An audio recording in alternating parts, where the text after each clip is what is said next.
স্বাগতম আপনাকে। সব রকমের আপডেট এবং লেটেস্ট নিউজ পেতে অবশ্যই চ্যানেলটিতে সাবস্ক্রাইব করুন। ধন্যবাদ। যেখানে বাবাকে বিয়ে করেন মেয়েরা। বিয়ে নিয়ে প্রতিটি মেয়েরই একটি স্বপ্ন থাকে। তারা চান বাবার বাড়ি ছেড়ে নতুন পরিবেশে নতুন কোনো মানুষের সঙ্গে তারা বাকি জীবনটা পার করবেন। কিন্তু সেই স্বপ্ন দেখা মান্দি উপজাতির মেয়েদের। কেননা এই সমাজে বাবাকে বিয়ে করে সেখানেই থেকে যেতে হয় তাকে। ফলে এখানে আলাদা করে স্বামীর সংসারে যাওয়ার রীতি নেই। আন্তর্জাতিক গণমাধ্যম জানিয়েছে, বিশ্বে এরকম জায়গাও আছে যেখানে বিয়ে ঠিক হয় নিয়ম আর ঐতিহ্যের আজব বেড়াজালে। মান্দি উপজাতি অধ্যুষিত এলাকায় নিজের মেয়ের সঙ্গে স্বামীকে ভাগ করে নিতে বাধ্য হন মায়েরা।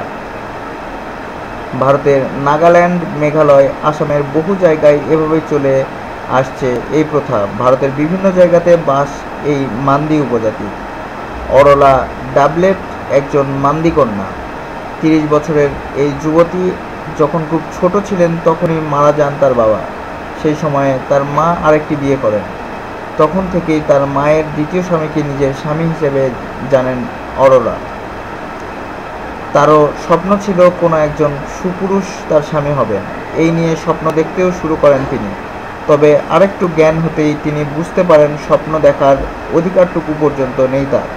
তিনি বলেন, যেদিন জানতে পারলাম বাবার সঙ্গে বিয়ে হবে আমার, সেদিনই পালিয়ে যেতে ইচ্ছা করেছিল।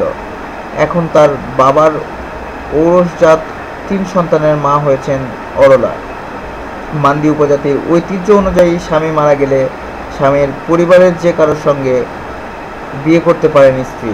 মনে করা হয় স্বামী পরিবারের হর্তাকর্তা হলে তিনি তার স্ত্রী ও কন্যা দুজনকে সুরক্ষিত রাখতে পারবেন। উল্লেখ্য, ভারত ও বাংলাদেশ মিলিয়ে মান্দি উপজাতিভুক্ত মানুষের সংখ্যা প্রায় 20 লাখ। চিরাচরিত রীতিতে এভাবেই পারিবারিক সম্পর্ক টিকে আছে মান্দি উপজাতিদের মধ্যে। ধন্যবাদ ভিডিওটি দেখার জন্য। আরও আপডেট পেতে চ্যানেলটিতে এক্ষুনি সাবস্ক্রাইব করুন।